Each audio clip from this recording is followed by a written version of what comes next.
वक्त प्रभात डिसाइड करता है कि उसे हेल्थ कैंप यानी शिविरिया में जाना चाहिए, लेकिन उसके पास बाइक नहीं होता। तभी वहाँ डॉक्टर गॉर्जी आती है, जो खुद भी उसी शिविर में जा रही होती है। प्रभात उससे बात करता है और दोनों मिलकर शिविर के लिए तैयार हो जाते हैं। अब सीन शिफ्ट होता है सुधीर पर। सुधीर एक बस में होता है और अचानक से वो लोगों से किराया वसूल करने लगता है, जिससे वो बस कंडक्टर उसे देखकर लोग परेशान हो जाते हैं। उसे बस से बाहर धक्का दे देता है। सुधीर गुस्से में एक खंडर में चला जाता है। तभी प्रभात और गॉर्जी उस रास्ते जा रहे होते हैं और उनकी नजर सुधीर पर पड़ती है। प्रभात तुरंत बाइक को रोक देता है और बात करने की कोशिश करता है, लेकिन सुधीर का बर्ताव अजीब हो जाता है, जैसे वो किसी ट्रेन या बस का इंतजार कर रहा हो। वो बच्चों को कुछ पढ़ा रहा होता है, जैसे टीचर हो। ये सब देखकर प्रभात समझ जाता है कि सुधीर की मेंटल कंडीशन अब ठीक नहीं है, उसका इलाज जरूरी है। प्रभात तुरंत शिविर जाने का प्लान कैंसिल कर देता है और सीधा इंदु देवी के पास पहुंचता है। वो इंदु देवी से पूछता है कि सुधीर को क्या हो गया है, लेकिन इंदु देवी होती है जो कि कुछ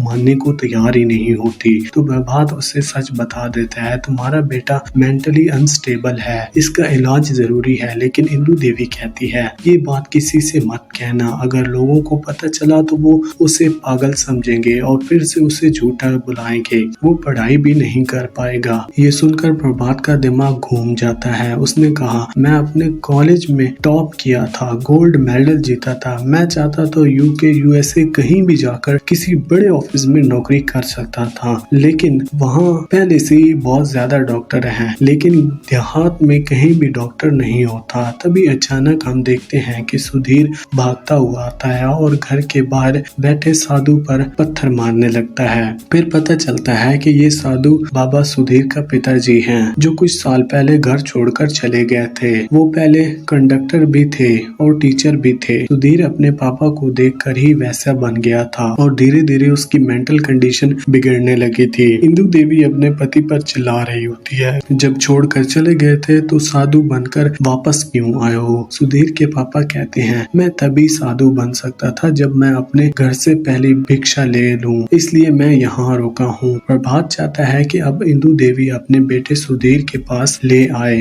ताकि वो उसका इलाज कर सके, लेकिन इंदु देवी नहीं चाहती कि लोगों को पता चले कि सुधीर को कुछ हुआ है, उसकी मेंटल हेल्थ खराब है। तब प्रभात अपनी डॉक्टर फ्रेंड गॉर्जी से बात करता है कि सुधीर की मेंटल कंडीशन सही नहीं है, हमें उसे शहर ले जाकर इलाज करवाना होगा। बस अगर इंदु देवी मान जाए तो ऐसा हो सकता है और उसका इलाज कराया जा सकता है। अगले दिन इंदु देवी सुधीर को लेकर क्लिनिक आती है। वो कहती है, मुझे अपने बेटे का इलाज करवाना है, मैं उसे बिल्कुल ठीक देखना चाहती हूँ। फिर प्रभात सुधीर को शहर ले जाता है और इंदु देवी से वादा करता है कि सुधीर को कुछ नहीं होगा, उसे ठीक करके लाऊंगा। इंदु देवी घर लौटती है, अपने पति की पहली भिक्षा देती है। उनका पति हाथ जोड़कर प्रार्थना करता है और वहाँ से चला जाता है, क्योंकि अब वो सच में साधु बन चुका था। फिर हम देखते हैं सुधीर का इलाज शहर में हो रहा होता है। वहाँ प्रभात भी उसके साथ होता है। रिसेप्शन पूछती है, ये आपका फैमिली मेंबर है? प्रभात कहता है कि नहीं, ये मेरा पेशेंट है, मेरा पहला पेशेंट। सुधीर का इलाज चल रहा होता है और लगता है कि अब वो धीरे धीरे ठीक हो रहा होता है। उसके बाद प्रभात अपने क्लिनिक वापस आता है और वही एनवेलप खोलता है जो सेंट्रल से आया था, लेकिन उस एनवेलप में क्या था ये हमें नहीं बताया जाता। तभी एक पेशेंट आता है। अब प्रभात के क्लिनिक में बहुत सारे पेशेंट आने लगे थे और वो खुश हो जाता है। इसी के साथ इस सीरीज का पहला सीजन यहीं पर खत्म होता है। दोस्तों, आपको ये वेब सीरीज कैसी लगी हमें कमेंट सेक्शन में जरूर बताएं और प्लीज से चैनल को सब्सक्राइब भी कर लें। Thanks for watching.